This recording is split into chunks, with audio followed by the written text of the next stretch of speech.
સુરેન્દ્રનગર જિલ્લાના થાનગઢમાં યોજાતો તરણેતરનો મેળો વિશ્વ પ્રખ્યાત છે। ત્રિતેતેશ્વર મહાદેવ મંદિર પાસે દર વર્ષે યોજાતા આ મેળામાં દેશની સંસ્કૃતિનું પ્રતિબિંબ દેખાય છે। આ મેળામાં દેશ વિદેશથી લોકો આવે છે। ત્યારે હાલ આગામી 6 થી 9 સપ્ટેમ્બર સુધી તરણેતર ખાતે મેળો યોજાનાર છે, જેથી મેળાની તૈયારીઓને લઈને જિલ્લા કલેક્ટરના અધ્યક્ષ સ્થાને બેઠક મળી હતી, જેમાં પાર્કિંગ, સુરક્ષા, રસ્તા અંગે કર્મચારીઓને સૂચના અપાઈ। બેઠકમાં પશુ સ્પર્ધા, સાંસ્કૃતિક કાર્યક્રમ અંગે પણ ચર્ચા કરવામાં આવી।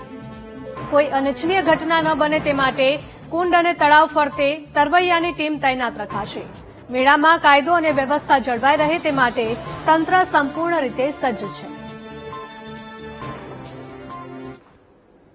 આજે તરણેતર મુકામે મહાદેવના મંદિર ખાતે ગ્રામ પંચાયતના સ્થળ ઉપર કલેક્ટરશ્રી, ડીડીઓશ્રી, એસપીશ્રી, મારા ધારાસભ્ય શામજીભાઈ, તાલુકા પંચાયતના પ્રમુખ, ગ્રામ પંચાયતના સરપંચ અને તમામ આગેવાનો અને ગ્રામજનો, આ વિસ્તારના લગભગ ગામના મુખ્ય આગેવાનોની સાથે મિટિંગ મળી અને તરણેતરનો મેળો રાબેતા મુજબ આ એક સૌરાષ્ટ્રનો ભાતીગઢ મેળો છે। આ મેળાને આપણે યોજવો જોઈએ સર્વાનુમતે નિર્ણય થયો અને આગામી પાંચમના દિવસે આ મેળો યોજાય એવું સર્વાનુમતે નિર્ણય લેવામાં આવ્યો અને જે તે વખતે ગ્રામ પંચાયતને ડર હતો, પણ ત્યારે પરિસ્થિતિ એ હતી કે વરસાદ સતત વરસી રહ્યો હતો। ગ્રામ પંચાયતના અને પણ હોય કે કદાચ વરસાદ વધારે થાય તો આ મેળો ન યોજવો, પણ અત્યારે એવું કોઈ વાતાવરણ નથી, સંજોગો નથી, એવી કોઈ આગાહી પણ નથી। ત્યારે સાતમ આઠમના લગભગ મેળાઓ બંધ રહ્યા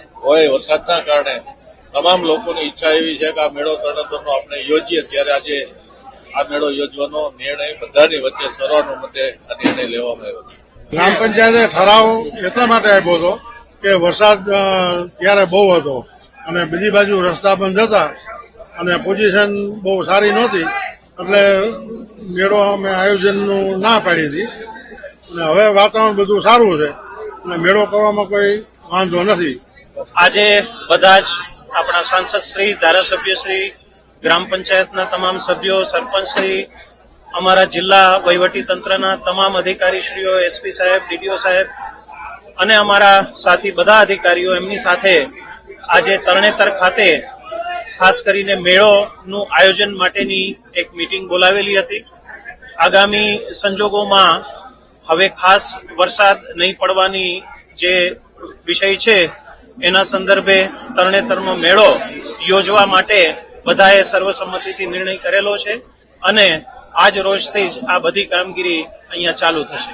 એ જે તે સમયે ખૂબ વધારે વરસાદ થયો હતો, એના કારણે જે છે એક વિષય આવ્યો હતો, પણ હવે અત્યારે જે બધા બદલાયેલા સંજોગોમાં આપણે ત્યાં વાવાઝોડા કે અન્ય કોઈ પરિસ્થિતિ ઊભી થવાની નથી, ત્યારે આ મેળો યોજવા માટે બધાએ સર્વસંમતિથી નક્કી કરેલું છે। સુરેન્દ્રનગર જિલ્લામાં યોજાતો વિશ્વ પ્રસિદ્ધ તરણેતરનો મેળો કલેક્ટર તેમજ ગ્રામ પંચાયતનો સરપંચો દ્વારા જાહેરાત કરવામાં આવી છે। 6 થી 9 તારીખ દરમિયાન યોજાશે, જેમાં એસઓપીનું નિયમનું સંપૂર્ણપણે પાલન કરવામાં આવશે, તેમજ રમતગમત તેમજ સાંસ્કૃતિક કાર્યક્રમો જે યોજાશે અને મુખ્યમંત્રીને પણ આવવાની સંભાવના છે। VTV news, Sachin Pithva, Surendranagar.